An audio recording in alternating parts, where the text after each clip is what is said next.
Dave Talks Comics, Episode 124, Small Press Expo 2016, Part 1. I don't want the world to know. I don't want my heart to show. Two faces have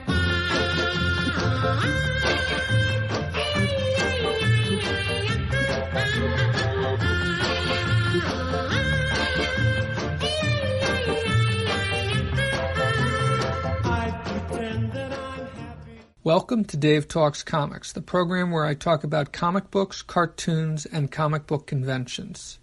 Most episodes are a mix of summary and opinion and include spoilers.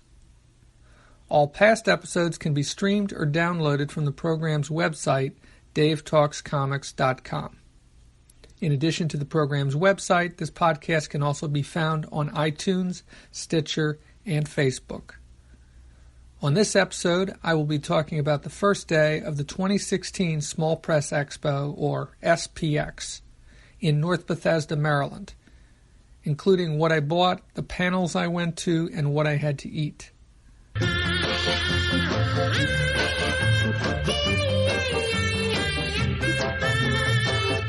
I got up bright and early this morning because I wanted to take care of some stuff before I headed to the Small Press Expo. I did some grocery shopping, and in the process of doing some grocery shopping, I decided to pick up some things to take with me to eat for lunch. So I went by Whole Foods, and I got some of those little salads they have. They're kind of overpriced, but still, it's reasonable enough. I think they were like $3 a piece.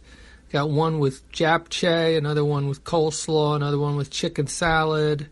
I got a little bit of chocolate. I got a can of ginger ale, the Whole Foods brand, and I picked up some pita bread and brought a couple pieces of the pita bread with me. I ate the japchae, I think, before I went to any panels today, and I ate the rest of it kind of in between, I think, the second or the third panel that I went to today. So after I did my grocery shopping and had everything ready, I headed over around 10... No, wait. Yeah, the show opened at 11. I don't think I left until about 10:40, and it was about a half-hour drive over there. And then it was like another 10-minute walk from where I park, because I park in the Metro parking garage. There's a Metro station very close to the Marriott where the SPX is held. And I always park there because it's free parking on the weekends. There's a bit of a walk, quarter of a mile, maybe a third of a mile, something like that. But I don't mind because it's free. The other option is parking at the hotel, which I've never done. I'm not sure how much it costs. So I got to the show a little after 11. I got a 2-day pass. I went in. I walked around for a while. I wasn't sure which panel I was going to go to first. I'd looked through the list of panels, and I know I wanted to go to some panels, but I really wasn't sure which ones. I mean, a number of them sounded good, and the way they do the panels at SPX is they stagger them. They have 2 tracks of panels. And I think the first panel started at noon, and then there's one that starts at 12:30, and then one that starts at 1. So they kind of go back and forth between these 2 rooms.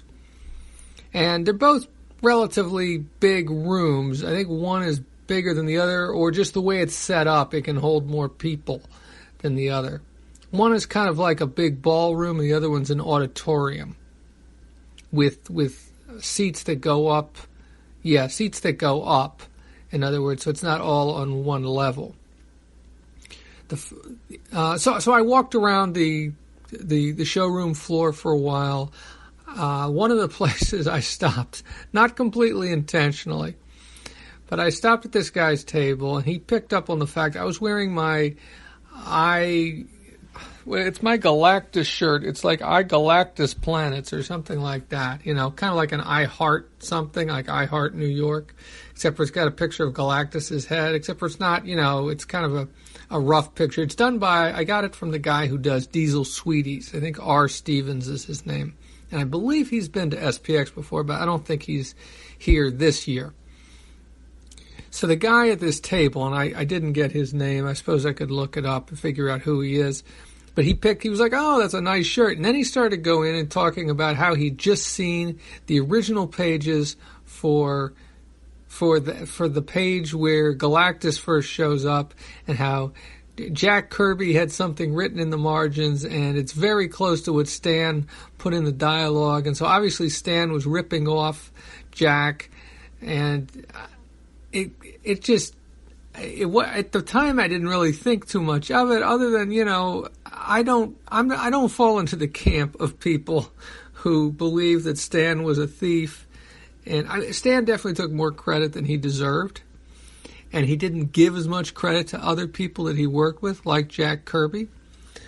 But I do think that he is partly responsible, at least partly responsible, for the success of books like The Fantastic Four in that case. Anyway, this guy was going on. He was obviously on his soapbox, but I think when he sensed that I wasn't about to ready to join him on that soapbox, I guess, he seemed to backpedal a little bit, but he was still pretty. And then he pointed out these pins that he had that said F. Stan Lee, except it doesn't say F, it had the whole word there. And he lost me at that point, and I didn't really defend Stan too much, other than to say what I've already said just now, which is that I think he deserves part of the credit, and that he took too much of the credit, but he definitely deserves part of the credit for the books that he worked on. So I walked around the show floor for about 45 minutes, an hour, something like that. Well, not quite, because somewhere probably 12:15, I stepped off the show floor. I had stopped at a number of tables and talked to people about their stuff. These are all people that I don't know, people that I don't recognize, or I say recognize, I mean, I don't think I've seen them before at SPX, and I think at least a couple of them told me it was their first time at the show. So after walking the show floor for a little while, sometime a little after noon, I was getting hungry.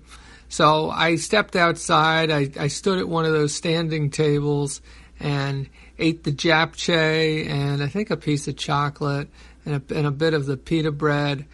And then I checked my watch. I saw it was almost 12:30, so I went downstairs to the panel rooms, and I went to the panel that was at 12:30, which was They Shoot Black People, Don't They?, which was run by Keith Knight, who's a cartoonist whose name I'm familiar with. I've met him briefly at this show before, but I've never really read any of his comics. I may have seen a couple of his comics, but I don't think I've ever read any of his comics, or I certainly don't own any of the books of his comics, and I haven't followed him online, I don't think.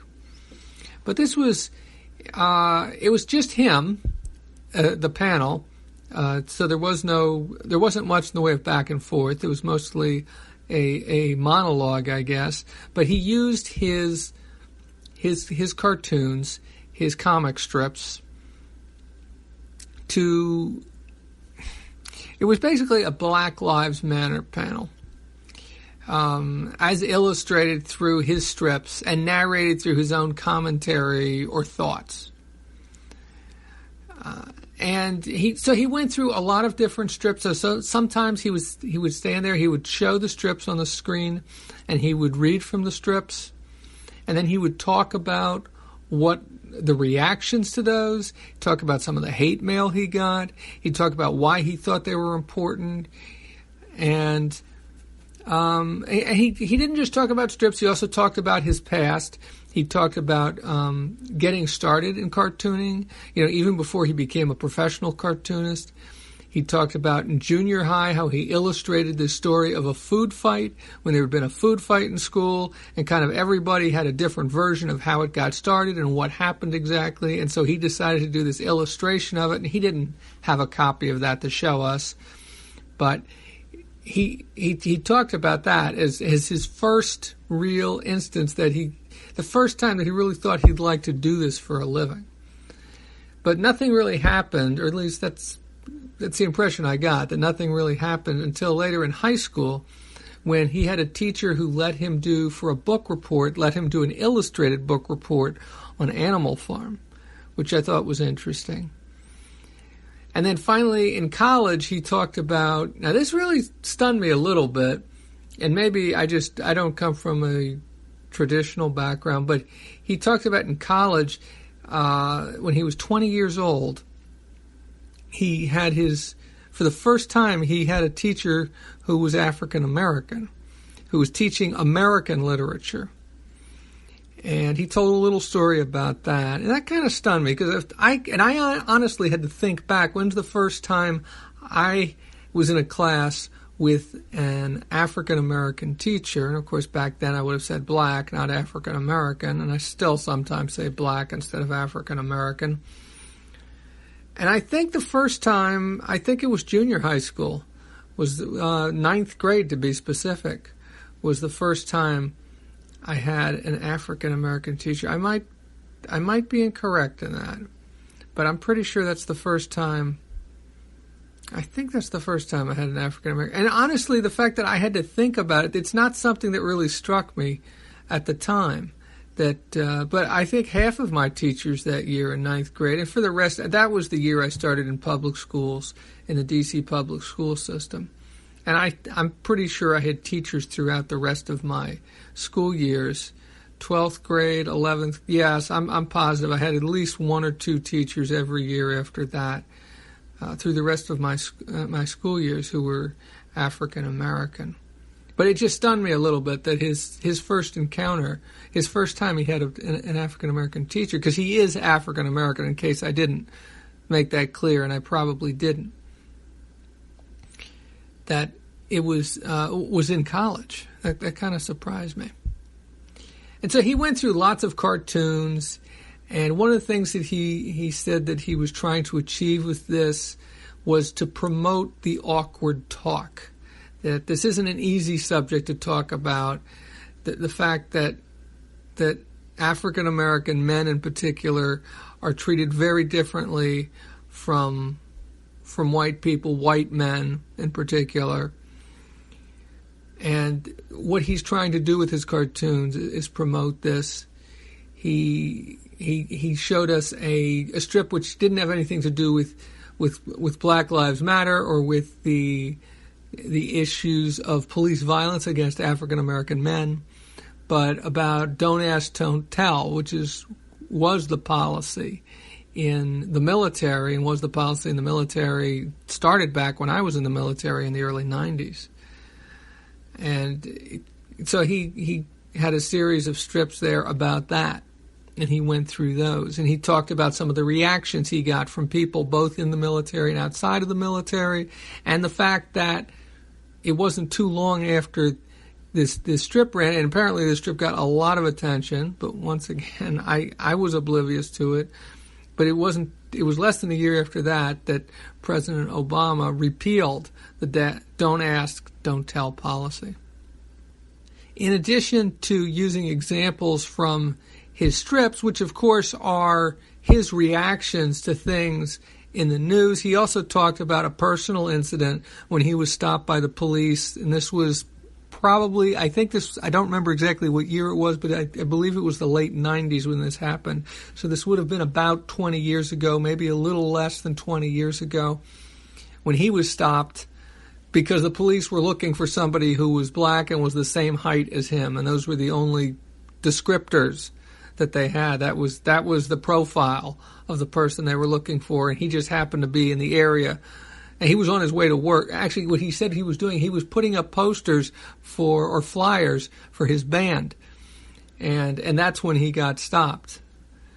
In the neighborhood where he lived, I believe. And yeah, I mean, it's an interesting story. I recorded this panel.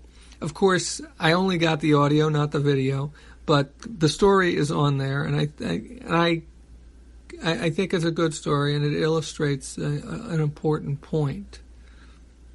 He talked about what he felt the solutions need to be to get the situation to change, and what needs to change is the the perspective, the attitude of the police officers, the way they deal with suspects, the way what can lead them to use lethal force, and what is an appropriate and an inappropriate response.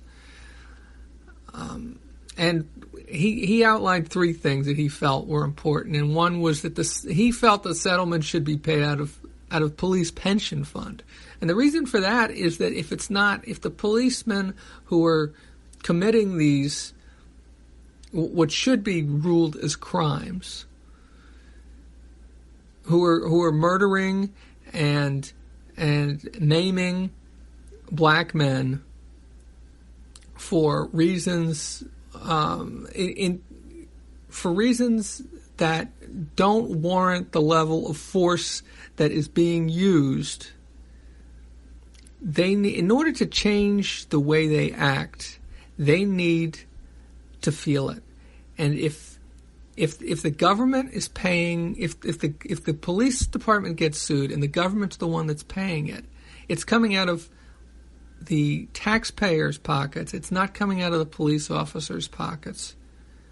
And so if they don't feel it, they're not going to change. That was his belief. And I think there's definitely something to that. He also thinks there needs to be a halt to, you need outside investigators and prosecutors. And finally, that you need to get away from numbers-based policing. And he didn't put it exactly that way, but the way he described it, I think that's basically what he meant. In other words, that police officers' performance should not be based on things like how many people they've arrested, how many tickets they've written, things like that. And then finally, he talked about, well, maybe there's a couple more things. He talked about the relatively that quite often people, and I think it's more often white people than anybody else, want people of color, especially African American people, to forget about, and I think they want people in general to forget about what has come before. That it's been a long time since they feel that it's been a long time since slavery ended. And the reality is that it hasn't been that long since slavery ended, that there were lots of people who within my lifetime who still remember this stuff. And certainly there's lots of people who remember Jim Crow laws who are still alive today. So it hasn't been that long. And that was a point that he wanted to make, that he made in this. And then finally he at the beginning of this talk, he asked, does anybody have a pencil? And somebody raised their hand, and he went over and he took the pencil and he broke it in half. And he said, I'm going to explain to you what this is about. And then he went on and he did his whole talk. And at the end of the talk, he picked up the pencil that he'd broken in half, and he said, it's a lot easier to break a pencil than it is to repair it. And so it was a very interesting panel. I had a couple interesting reactions to it. It's not the sort of panel I'm used to seeing at a comic book convention, whether it's a show like this, SPX, or something like Baltimore Comic Con or Heroes Con. It's definitely not the sort, because basically he was talking about an issue, and he was talking about an issue, and that really was the main thrust of his presentation. And my first reaction to it was that it was a good panel, but it's not really a comics panel. Even though he was using comics, that it wasn't really a comics panel. But, and that was maybe 15, 20 minutes in. I wasn't really watching. I really wasn't looking at my watch, so I'm not sure how far in I started to feel that way. But then as the panel went on, I thought about it, and I kind of changed my mind. Because I thought it was really kind of neat that he was using his comic strips to open a discussion, although it was more like a monologue, but open a discussion on a real-world issue, and you don't see it that often. It's done sometimes in comic books, but it isn't done that much. And in all fairness, he's not a comic book artist, he's a comic strip artist. But I thought it was, so on second thought, I like this, and I would like to see more panels like this. Not necessarily more panels on this issue. Not that I don't want to see more panels on this issue, but I would like to see more panels on social issues. I should probably seek them out because they probably do exist. And so that was the first panel that I went to. After that, I went back up to the show floor. Oh, wait a minute. There's one more thing I wanted to say about the panel. And that was there was a good deal of laughter during the panel. And I didn't find the things that people were laughing at that funny. I mean, there were things, I assume that some of this laughter was uncomfortable or nervous laughter. And I think there was one or two times where I might have chuckled a bit, but nothing compared to some people. And it was, by no means, it wasn't the whole audience that was doing this. And I think for the most part it was nervous laughter. It was laughter from people who weren't sure how else to react. Or they felt like there needed to be some sort of reaction. So I just wanted to point that out, and I'm not sure how else to address that, because I don't want to say those people are wrong, because I don't know what their experiences are. And I think a lot of them are probably much younger than me. And of course the whole subject of the convention is comics, and there's always humor, and his strips have humorous elements to them. So anyway, after the first panel, I went back upstairs to the showroom floor. I wandered around a little more. I still did not buy anything. And so the panel got out at 1:30, and then so around 2 o'clock or a little before 2, I went downstairs again for the Spotlight on Gilbert and Jaime Hernandez panel.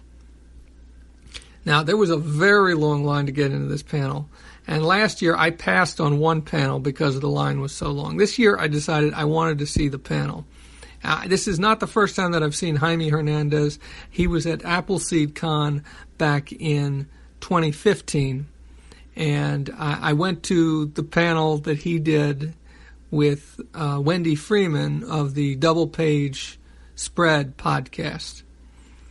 And I believe I recorded that, and I put that up, and that's available at DaveTalksComics.com. If you click on the convention panels link, which I believe is at the top of the page, and then scroll down until you find the Appleseed Comic-Con section for 2015, you can listen to that there or download it.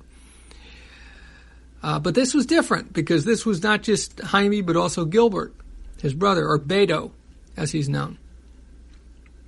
And it wasn't just the two of them. There was also another person on the panel, a guy who, he talked about himself as being a retailer. His name is Bill Boichel, I think is how it's pronounced. And he interviewed them on their career in comics, mostly on Love and Rocket, so there was a little discussion of other comic books that they'd worked on.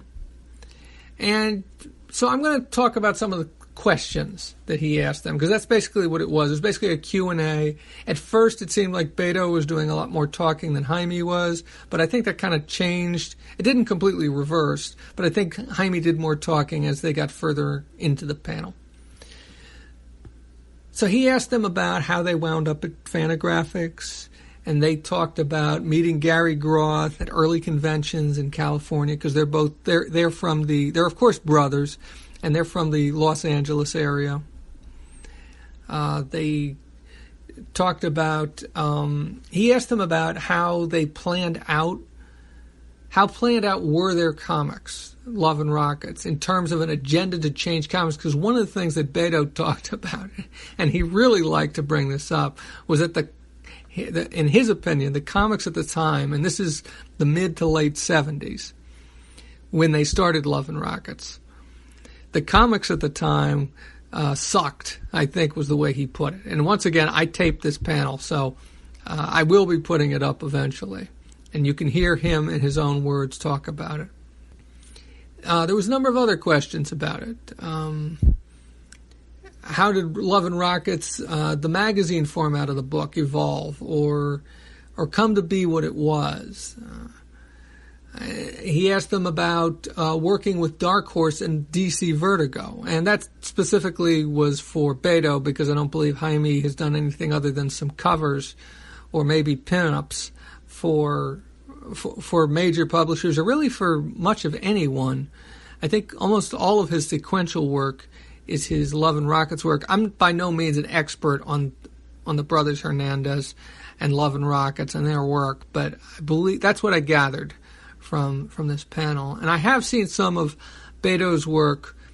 There's that one issue of House of Mystery that I just love, and I think I talked about that on the episode most recently when I talked about I found an issue of Girl Crazy, which was a comic book he did at Dark Horse, a 3-issue miniseries. I still have to find the first 2 issues, but it was a 3-issue miniseries that he did at Dark Horse. And I believe when I talked about that on the episode when I talked about Pulp Fest, at the first of the 2 episodes where I talked about Pulp Fest, I mentioned the issue of House of Mystery that has a backup story that he wrote. I think it was issue 14. And how it just blew my mind, how it was one of these things where it seemed like the story was going forward, and then all of a sudden something was revealed, and it was like the whole story was turned on its head, and it was like you could see it from a completely different angle. And that was my first encounter with work that I can recall with the work of either of the Hernandez brothers. So aside from working with DC Vertigo on books like House of Mystery and Dark Horse on books like Girl Crazy, Beto also talked about working on Birds of Prey. And actually, I think I bought one of those issues of Birds of Prey, I think issue 50. But I think it was a 5-issue run that he did or something. It was either a 3 or a 5-issue run that he did. But like I said, Jaime didn't do much.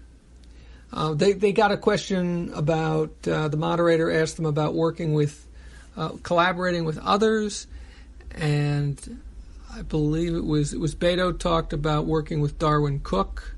I can't remember the name of the book. I believe it's just from within the last year or 2. Of course, Darwin Cook passed away recently. His final question for the Hernandez brothers was on what's coming up in Love and Rockets Volume 4. I have not read a lot of Love and Rockets, but my understanding is that they have rebooted at least the format a few times. They've kind of started over with the numbering. And apparently they're getting ready to start over again, and this will be the 4th time. And so he was curious about, what that was going to look like. And at that point he opened it up. There was still about 10 minutes left for the panel. And so he opened it up to audience questions. They got a question about Mexican influences, because they are, of course, they are Mexican-American, and whether there was any. And I don't think there really was much in the way. They cited, I think, 1 or 2 examples of Mexican comics that they liked, but I don't think there was any. There wasn't anything that they mentioned that had influenced them, their styles or the way they work. And he also asked them about whether they were going to be published in Mexico, and I got the impression from this guy's accent that he's not a native English speaker, or English is not his first language, although it wasn't hard to understand him. It's just from his accent, it was kind of clear that it wasn't his first language. And he talked about one of the first times he read Love and Rockets was in a Spanish translation, but from Spain, Spanish from Spain, and that it was just kind of weird the way because Spanish is not the same around the world. They speak Spanish throughout Latin America, but there are differences from country to country, and there's definitely differences between the Spanish they speak in Spain and the Spanish they speak in the Western Hemisphere. And he thought it was just kind of weird the way it read. And so I'm guessing this person who asked the question is Mexican American also, and was hoping for Spanish language versions of Love and Rockets, but for a Mexican audience, not for a Spanish audience. They got some other questions, a few more questions from the audience. One was, what keeps you excited and interested in telling stories? Another question about their work habits, how do you get over writer's block? Or do you ever get writer's block, and how do you deal with it? And then the last question was, is Love and Rockets sexist? And I'm paraphrasing there because the guy went into a long preamble about this argument with his wife over whether Love and Rockets was a sexist book or not. And so I kind of got the impression, although he didn't really exactly phrase it this way, was, is it sexist? And, because there are a lot of beautiful women in it, sometimes scantily clad, but one of the things that the moderator pointed out was that Love and Rockets is one of the things that brought a lot of women into comic shops interested in reading comics. So I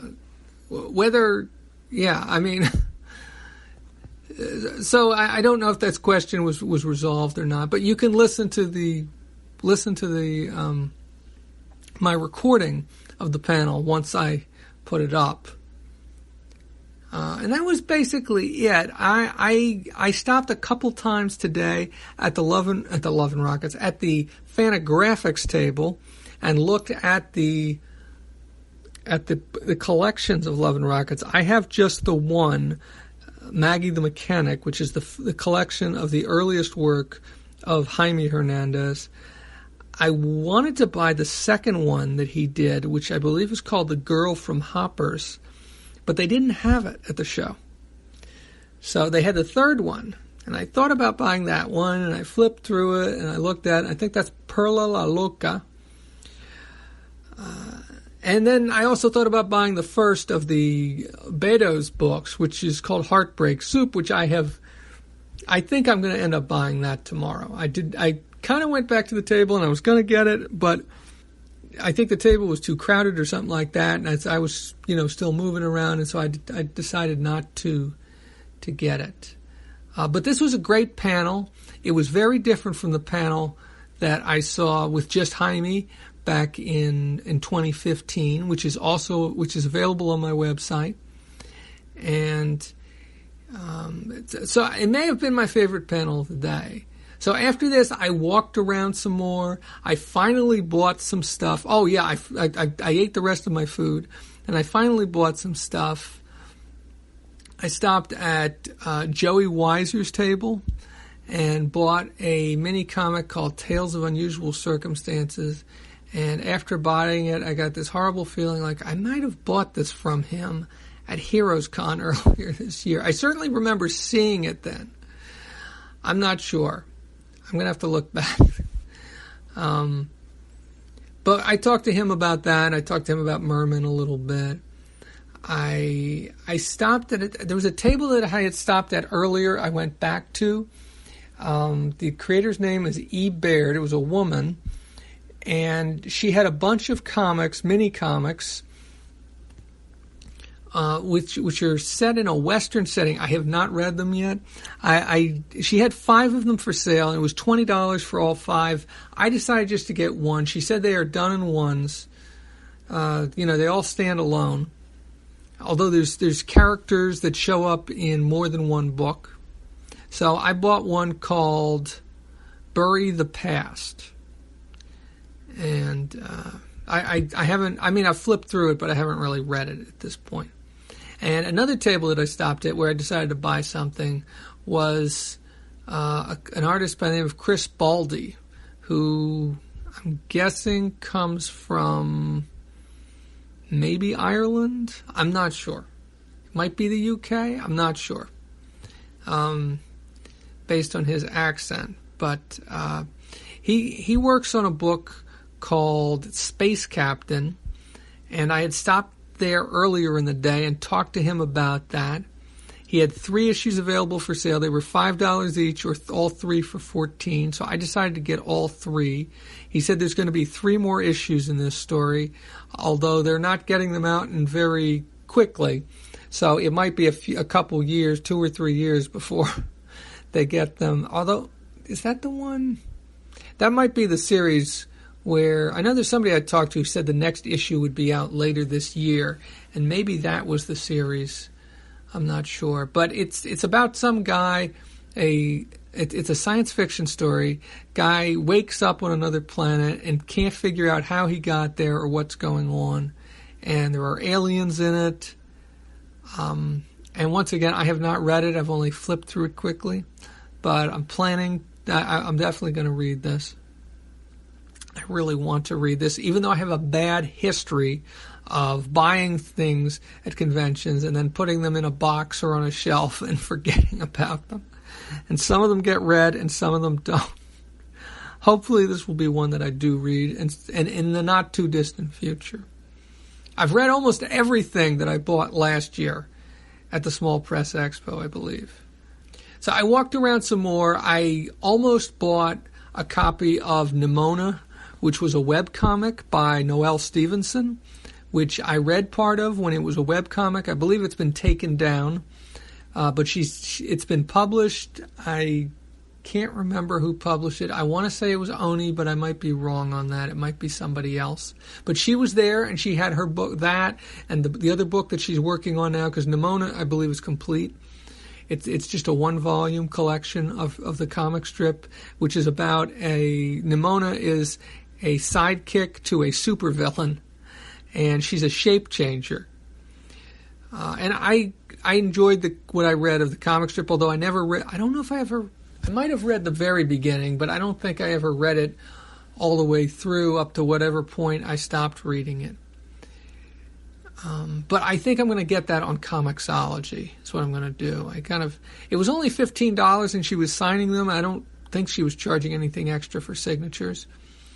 But I decided to hold off on that. I also stopped at the Comic Book Legal Defense Fund table, and they always have a lot of interesting stuff for sale there. Their books are always signed by the creators. One book that looked very interesting to me is by an artist who I've read something else by, and the book is called The Art of Charlie Chan Hak Chai. And the creator is Sunny Liu, and that's spelled Liew. I'm guessing on the pronunciation of the last name, who I believe is from Singapore or Malaysia or someplace in that part of the world. And this book just looks gorgeous. It's got all sorts of... he uses all sorts of different illustration styles in it. And so there's all sorts of different work in it. And it was a hardback. I think it was like $20 or $25, maybe $30. But it just looks gorgeous.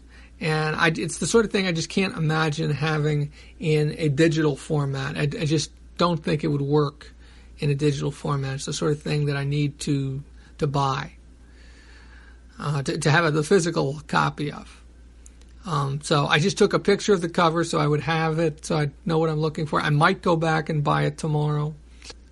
So that, and I also flipped through a few others, like American Born Chinese by Jean Lun Yang. I think that's his name. I didn't write it down. And, by Howard Chaykin, I picked up and flipped through the first volume of the American Flag collection. And that's another book that I would like to read very much. So the final panel that I went to was a focus, and the focus for this, they kind of have a theme usually for each year. And the focus this year was on Fantagraphics, and this is the 40th anniversary of Fantagraphics Comics. So they had this huge panel called 40 Years of Fantagraphics. They didn't ask a lot of questions, but they got input for just about from everybody on the panel, but some people contributed more than others. The panel was moderated by John Kelly, who is a contributor to the Comics Journal, which is kind of the flagship magazine, unless you consider Love and Rockets to be the flagship magazine of Fantagraphics. And the panelists were, Gary Groth, who was the founder and publisher, Gilbert Hernandez, Joe Sacco, Trina Robbins, Jaime Hernandez, Carol Tyler, Jim Woodring, Drew Friedman, Daniel Clowes, Eric Reynolds, and that was it. Some of them I was familiar with by name. Some of them I didn't even know who they were. Some of them I've read their work, like the Hernandez brothers. Most of them I have not read their work. And Daniel Clowes, I just recently read Ghost World for the first time. So there was such a big panel, I was kind of surprised when John Kelly, the moderator, said, okay, we don't have time for introductions. And at first I thought he was joking. And then it turns out he wasn't joking. And I was at first a little put out by, because he basically said, well, you should already know who these people are. And I guess for time purposes, because, they only had an hour to do this and there was another panel after this, so they couldn't run over, he didn't do introductions. So he kind of went through the group, and he first asked them about, how they got.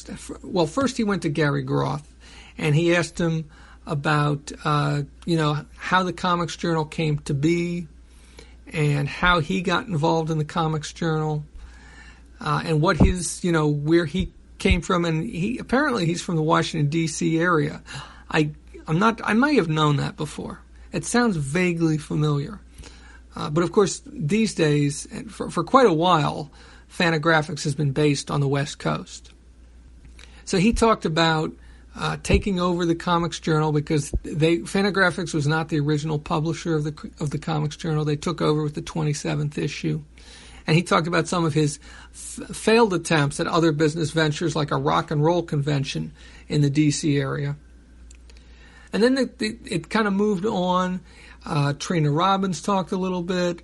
Beto talked a little bit about the punk influences on Love and Rockets, and not necessarily music, but more the punk aesthetic, I think, on the creation of Love and Rockets and the spirit of the book. And he talked, because Love and Rockets was actually published before. It had been published before it got published at Fantagraphics. They had self-published it. And so he talked a little bit about how they tried to get a review in the Comics Journal with the hopes that it would be free advertising. Even if it was a bad review, it would be free advertising. And he talked a little bit about the early days of Love and Rockets. He didn't talk anywhere near as much as they did when they were at the spotlight on the Hernandez brothers. And so, everybody else talked. Drew Friedman talked a little bit about his surprise in being accepted by Fantagraphics, that they would publish his work after he'd gotten some negative reviews from them for a number of years. Dan Clowes talked about how he was surprised how easily his work was accepted for publication by Fantagraphics. And other people had other stories. Once again, I recorded all of these. I recorded this panel. Unfortunately, though, the guy who was sitting next to me had this really, it was annoying to me, the laugh. It wasn't awful, but it's just, he was near to me, and so it obviously is going to get picked up on the microphone on my iPhone. So anyway, so then they got into some stories about the early days of Fantagraphics, about what it was like, about what the office was like, because the office was in a house, primarily because it was cheaper. They talked a little bit about how chaotic it was there. They talked about how one of the places where they set up shop was their landlord was one of Mickey Rooney's wives. Apparently, according to, I believe it was Drew Friedman, Mickey Rooney was married 9 times, and so he wanted to know which wife it was, and they weren't sure which wife it was, although they could pinpoint which year it probably was. Dan Clowes and Gary Groth told a story about a missing issue that Dan had sent in, and Gary got very angry at him back then, so, basically thinking that he was lying about having sent this issue in. And of course, it turned out that they'd moved, and so the issue was actually delivered to the old address, and it turned out the book was still there at the old address, sitting on the porch. They told a story about Sid Caesar, another one about Jonathan Winters. They talked a little bit about lawsuits from the Comics Buyer's Guide, from Rich Buckler and Michael Fleischer. And they got a couple questions from the audience. One was directed at Joe Sacco about working on his book Palestine and what that was like, working in the Gaza Strip. And then there was a question about the state of comics journalism, to which Gary Groth was very, I'd say, dismissive. He doesn't feel like there really is much in the way of comics journalism. I mean, that was basically it for the panel. Like I said, it was a huge panel. There was, I think, over 10 people on the panel, and or about 10 people on the panel. And I really didn't do much after that. I sat down outside the panel room afterwards, and I have to say about the panels this year, I thought they did an excellent job. They may have been doing this in prior years as well, but I thought they did an excellent job at running the panel rooms, at getting people to line up to get into the panel rooms, clearing the room after the panel, and then allowing people, the people who were in line, to come in for the next panel. And they did an excellent job of managing that. And the other thing that stood out for me, because I'm recording these panels, I really noticed this, is that there was no problems with air conditioning systems making weird noises or things like that. And actually, the panel rooms weren't too bad. They weren't too cold. It was actually colder on the showroom floor than it was in the panel rooms. I know that Adam and Sean from the Dollar Bin were there today, but I didn't see them at all. I walked around the floor quite a few times and didn't run into them. It's not like we'd made plans to meet up or anything, but I usually run into them at some point, and hopefully I'll see them tomorrow, at least for a little bit. And the other thing I thought that was worth mentioning was that I got a lot of compliments on my Galactus t-shirt. And, I mean, I say a number, I mean probably a dozen or something like that, which seems like a lot to me. Quite a few people pointed that out. I continue in my evolution as an attendee of these conventions, dealing with the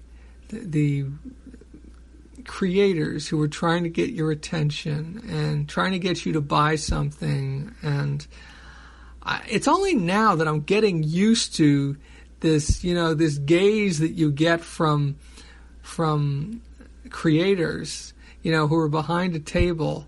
And I never know what to make of it, but I think I've finally gotten to the point where I understand they're trying to size you up. They're trying to figure out, is this somebody who would want something that's on this table? Is this somebody who I can sell stuff to? I don't think all of them do that, but I think some of them do that, because sometimes I'll be walking past the table and I'll be looking down at what's on the table, and I can feel them looking at me. Not always, but sometimes I can feel them looking at me. And I was never really sure in the past why they were looking at me like that. But I think, was it something about me? And I think what it is they're sizing you up for the kill. They're sizing you up to see whether you're going to buy something or not. Is this somebody who I should invest some time in? And some people, of course, some creators will just try and sell to everybody. Some won't really try to sell to you unless you really show an interest, like pick up one of the books or something like that. And I think some of them probably talk so quietly that I didn't even hear them. That's entirely possible. So that's it for day one. I'm going back tomorrow for day two, which isn't quite as long. The show opens at noon, and I think it closes at 5 or 6 tomorrow. It was 11 to 7 today. There's a few things I want to pick up. I might pick up a couple prints. There's a couple prints that I really liked. I want to get one of the Love and Rockets books, at least one of the Love and Rockets books. I might buy 2, but I think I'm only going to get one of Jaime's if they have The Girl from Hoppers tomorrow. Maybe, but if they didn't have it today, I don't think they're going to have it tomorrow. But I plan to look around, and who knows what, maybe I'll buy that book, that Sonny Lou book from the CBLDF. I'm not sure, but I thought today was very good. I thought all 3 panels were interesting. There's definitely some interesting panels I'm looking forward to going to tomorrow, although I can't remember what they are off the top of my head, although I have the program guide right here. I'm planning to go back to Whole Foods tomorrow morning and buy food to take with me because I think that worked out very well. One thing I definitely want to do tomorrow is remember to take a notepad with me or a notebook with me, because today I ended up having to scribble all my notes from the panels on the on my Ignatz ballot, which I've never voted in the Ignatz Awards, even though everybody who attends the panel is free to. The ballot voting is open to everybody who attends SPX. Oh, and I really love the the badges that they had this year, at least for the attendees. It's drawn by Gilbert Hernandez, and it's a beautiful badge. I think a couple years ago the badges were all done. I don't think he did all of the badges for this year's convention, but I think a couple years ago all of the badges were done by Jaime. It's like I don't think it was last year. It was at least 2 years ago. I wasn't there 3 years ago, so maybe it was either 2 or 4 years ago that they were all done by Jaime. But it's a very nice badge, and I think I've said enough about day one. I'm looking forward to day two, and I think I'm going to leave it at that because it's getting kind of late. I want to get some sleep and be up nice and early to get ready for tomorrow.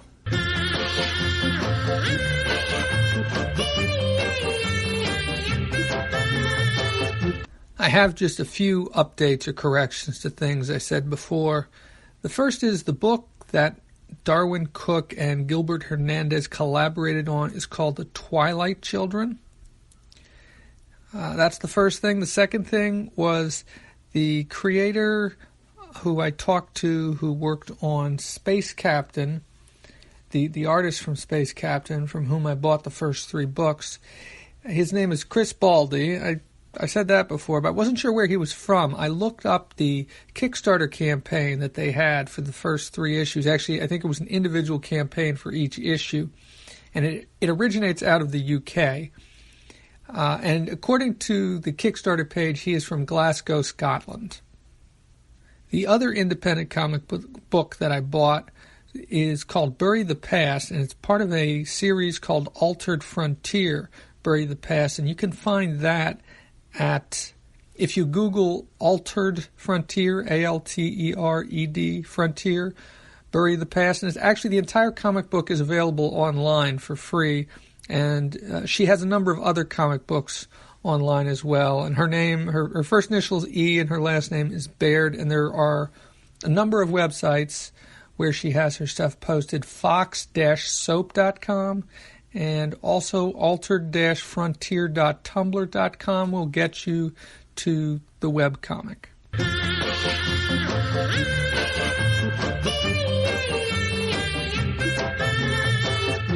That's it for episode 124. My coverage of the 2016 Small Press Expo continues in episode 125, where I will be talking about the second day of SPX. Dave Talks Comics can be found at davetalkscomics.com, as well as on iTunes, Stitcher, and a few other locations. If you have comments or questions, I can be reached at davetalkscomics@gmail.com, on Twitter at davetalkscomics, or leave a comment on my website. I'm Dave. Thank you for listening.